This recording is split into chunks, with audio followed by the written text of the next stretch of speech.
Put your hands together, ladies and gentlemen, as I invite architect Robert Verrijt from Architecture BRIO, Mumbai, to share his insights over here at FOAID 2019.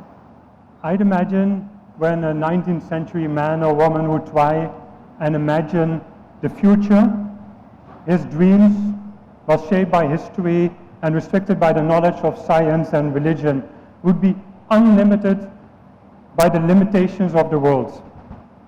The world was an endless, infinite resource for discovery, and an infinite resource to be consummated. Instead, when we dream of the future, we see the unlimited potential of science beyond our wildest dreams. But by now, we hopefully are fully aware of the infinite resources of the world. Mr. Harari wrote in his book, Homo Deus, each and every one of us has been born into a given historical reality, ruled by particular norms and values, and managed by a unique economic and political system. We take this reality for granted, thinking it is a natural, inevitable, and immutable. But we forget that our world was created by an accidental chain of events, and that history shaped not only our technology, politics, and society, but also our thoughts, and our fears, and our dreams.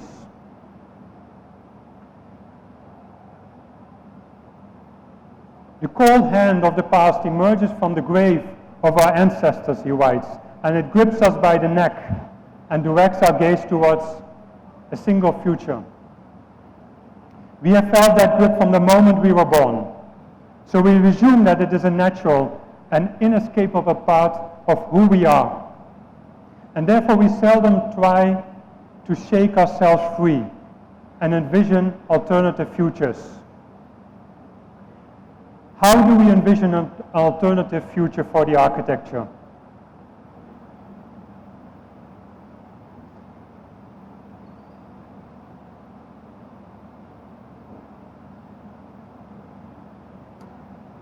I think the question can be answered by looking at what are the challenges that we are facing today. What we have to address is the grand challenges of the 21st century. Material resources and cultural differences. How are we going to live on this planet with an expanding population and disappearing resources? These fundamental questions have been the drivers of our creative process and decision making.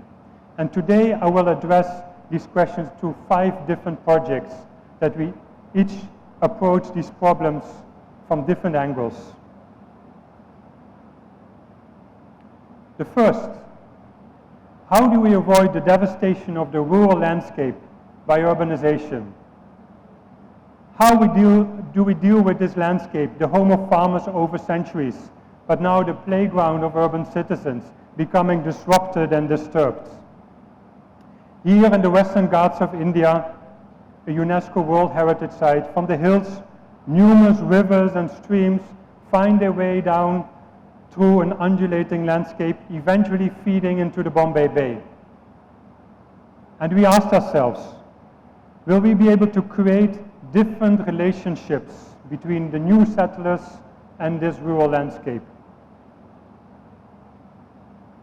Could you build houses that are invisible and still enjoy the surrounding nature? In architecture, the place where the built landscape and the organic world meets has historically all too often been ignored or seen as something mutually hostile. However, we believe it's possible for man-made and organically occurring locations to integrate in positive and complementary ways. Here, the roof of the house settles just below the top of a hillock, camouflaging itself in its silhouette as a bird's nest in the landscape. The roof merges with the top of the hill, and the landscape continues over the roof, hiding out from view when you approach it. what you see gazing down from the top of the hill is just a cover of green.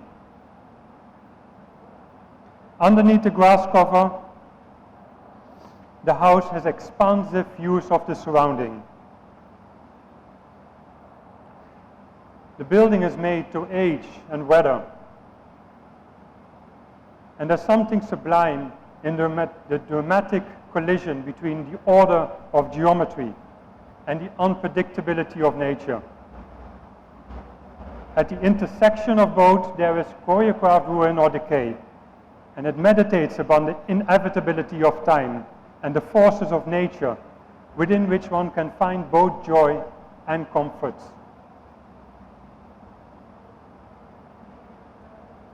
How do you sensitize people to the natural environment? In this house, the landscape is the central focus. Here, though, a stream runs right to the heart of the house, making it omnipresent. And the house is a sensor of the seasonal changes. The pool here acts as an extension of the stream. In the summer months, it is a substitute for it. It becomes impossible to determine anymore what is indoors and what is outdoors. And the boundaries are removed, and there are only gradients left in the experience of enclosure versus being exposed. Architecture is both delicately balancing on a reduced footprint as the found boulder in the landscape, here in the dreamlike landscape in Hampi in South India, and is solid and timeless due to its almost bunker-like character.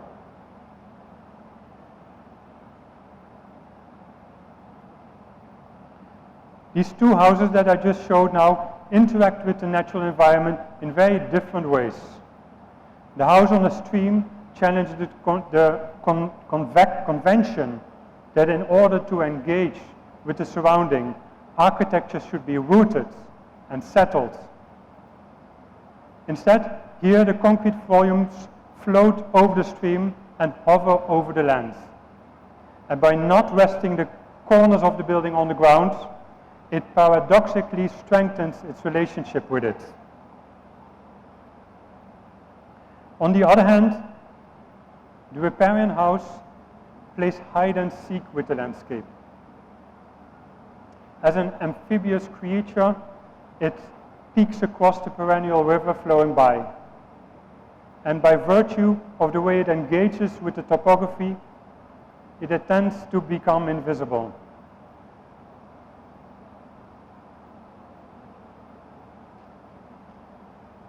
At the same time, from within, it wholeheartedly embraces the fish-eye vision of the riverside.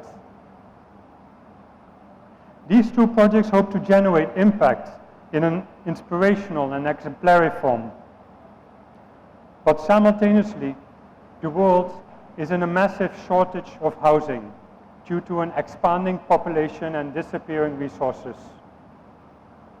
In India alone, there is a deficit of 40 million rural homes, and they need to be constructed in the next few years. How are we going to do that? I'd say it's impossible, but at least it's worth thinking about what it would entail, and then act on it. However, even if we manage to solve this complicated puzzle, we create one more major problem. How do we supply electricity to all these homes? We calculated it would require 5 new large coal power plants requiring $10 billion of investment. And worse, 370 railroad cars of coal per day to power those plants. And this way, India would definitely not meet the Paris climate targets. Build solar farms then. Well, for that, we would need 50,000 football fields. In addition to the 500,000 football fields the houses would require.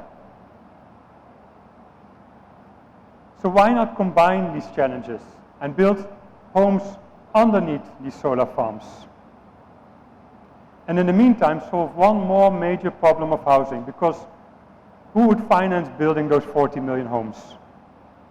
The government doesn't have the funds, and rural families don't have access to financing because they have no collateral.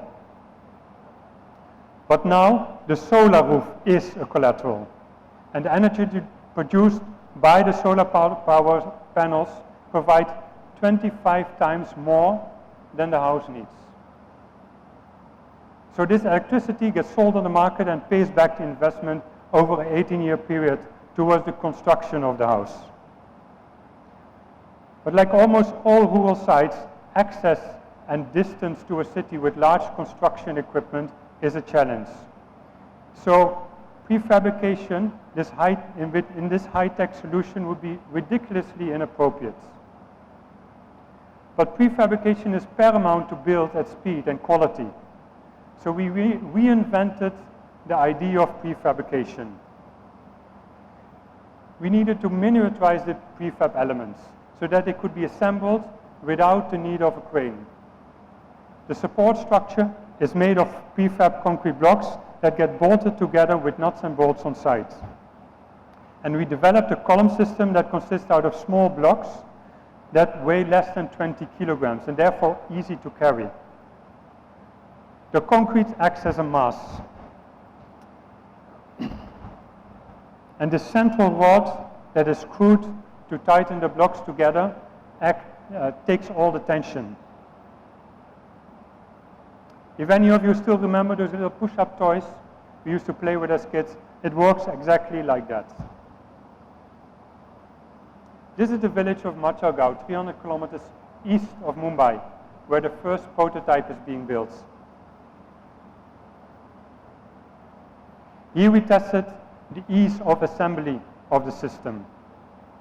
In one day, all 8 columns were erected, and a connector plate with a threaded female joint tightens and compresses the concrete blocks. In half a day, the steel roof structure was placed on top of the columns to brace them. And here, a drawing of the kit of parts of all the elements that are required to construct a home. This prefabricated structure is safe and doesn't need large cranes to be installed, so that it can be built in the most remote areas. Families in Verrijt will become the pioneers towards a sustainable future, and will live in a house more future ready than the ones you and I live in.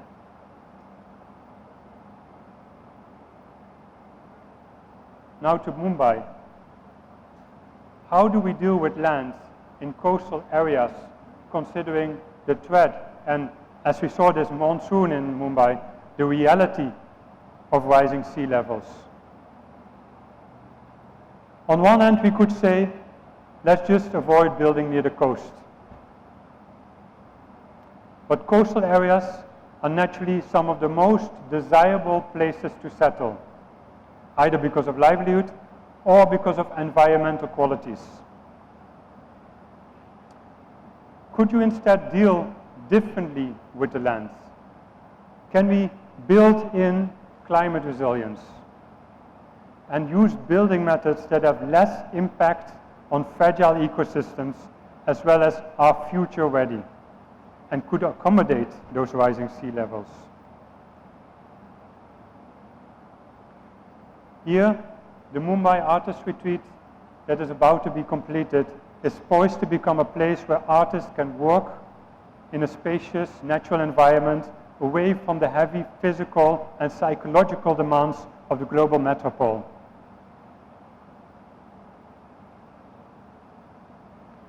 The Artist Retreat is conceptualized as a community space. It is an art lab of sorts that aims to bring together art, ecology, and society. We started the project with digging water harvesting ponds.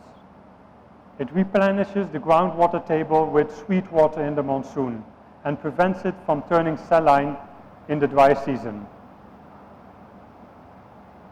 You see here on the right a series of pavilions, cabins and works places placed orthogonally in the grid of the palm palm tree plantation, with the geometry of the pond as a contrast to that. Next to the pond, we proposed a workshop building. The plan is very simple. 2 rooms that are defined merely by rows of columns, and then 2 chopped off pyramid-shaped roofs with 2 skylights that are shifted away from each other, define these 2 spaces experientially. The typology is loosely based on this Ambalama in Sri Lanka, one of the most beautiful public infrastructure projects of the 19th century. Sited on a modest rock outcrop, an island amongst a sea of paddy fields, pilgrims, traders, and travelers from all over South Asia used to gather here to rest, meet, and share stories with each other. The structure delicately balances on 4 boulders of around 1 meter in size. And the height of these boulders carefully levels the difference between the slope of the rock surface and the horizontal plane. Space, functionality, tectonics, materialization, and structural essence all converge here. Heavy and down to earth, but transparent and light at the same time. The spatial quality of the Ambalama is one of continuity, while being anchored and rooted in a specific location. The artist workshop is a 12 meter by 9 meter tropical shed in a grid of 1.5 meters with a 6 meter high roof. While the stilts and columns and beams are made in galvanized steel, the roof structure is built of bamboo V-shaped rafters, which are covered by a lightweight sandwich roof. Then a solar skylight on the top of the roof generates power and also pulls up the hot air from the space below, encouraging a natural flow of air across the workshops. The skylight brings in light, but it also generates power. And the otherwise distracting solar panels are subtly integrated in the roof design. Because regulations don't allow us to build permanent structures near the coast, and to reduce the impact of these structures on the site, the steel components are completely manufactured off-site. Hereafter, they are assembled with nut and bolt connections on-site, allowing them to be dis- and reassembled elsewhere. You see here these bolted connections. The structure is placed on these large stone boulders, and they form the foundation of the structure. Bamboo is a wonder material, but it also frustrates a lot of architects. It's never straight, and it varies in diameter between the bottom and the top of the bamboo. And I'm showing this image from the bamboo market because when you see the end result, and you see bamboo projects, for example, in Bali, it may look very easy. But we didn't have the luxury to afford a rigid selection process or expensive bamboo from Indonesia. So we worked with the crooked and uneven bamboos we got locally. The diagonal zigzag layout of the rafters avoids the irregularity from becoming distractive, but it also is a stronger structural frame. On the right, you see a detail of how the bamboo is tied to the cement board shell. The ends of the bamboos are then tied with coconut rope to prevent it from splitting. And here you see how the whole structure comes together.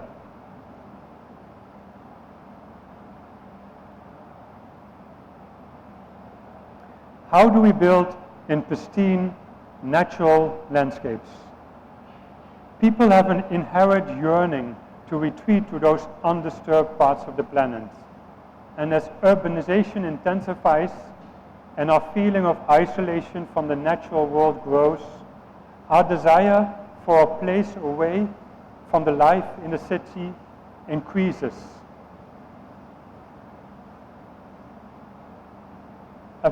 desire for a place in the wild. We continue to do so while we know that the wild does no longer exist. The last bits of the world have already been explored. Apart from the deep oceans, every place has already been visited, seen, documented, written about, or written on, and Instagrammed. Still, however, there are pockets of landscape that seem close to what we imagine wilderness would have looked like.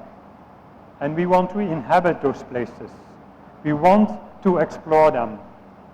And we want, after a hard day of exploring, that there's a comfortable place for us to retreat into and wind down. And one of the inspirations came from this image. One could, of course, build on the natural rock platform on the right, but much more exciting would be to notionally build a cabin that hovers over the edge, seemingly off balance. Additionally, more floor area in the air means less area touching and impacting the site. There isn't much room to place any habitable space on this site, and the weathered mica rock surfaces are really too beautiful to touch. Designing something so precarious required a whole different process. We made use of drone images to make a final selection of the site. We then converted these images in a 3D map to understand the geography better. Here, a point cloud model. Here, a 3D polygonal model, and then generating the texture, and then here, a 3D mesh. In the combination of this advanced 3D technology and 550 manually cut paper sheets of 0.9 mm thick, we created this model that allowed us to get really a physical sense and a tactile sense of the topography. We then created a simple stop motion movie to emphasize on this contour profile.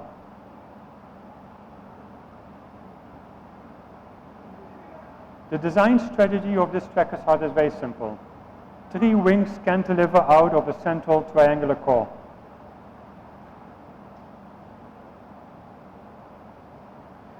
We were determined to avoid affecting the site in any way we could and preserve some of that magic wilderness despite our presence. The cabin has a floor area of 45 square meters, but it touches the earth only on 1/10 of that. And to reduce the interference on the rock surfaces, the shape of the faceted elevations are determined by the points at which the volume hits the geography, almost crystal-like in their own way, mimicking the rocky outcrops. The Y-shaped floor plan focuses on 3 distinctive horizons. A day room stares at the valley below and the projected works. A compact bathroom opens towards the immediate forest, while the bedroom orients towards the Himalayan mountain range. And contemplating on this view of the eternal snow-capped peaks, which I don't know how long they'll exist anymore, hopefully will make visitors act on these grand challenges that we will all have to face. Thank you for listening.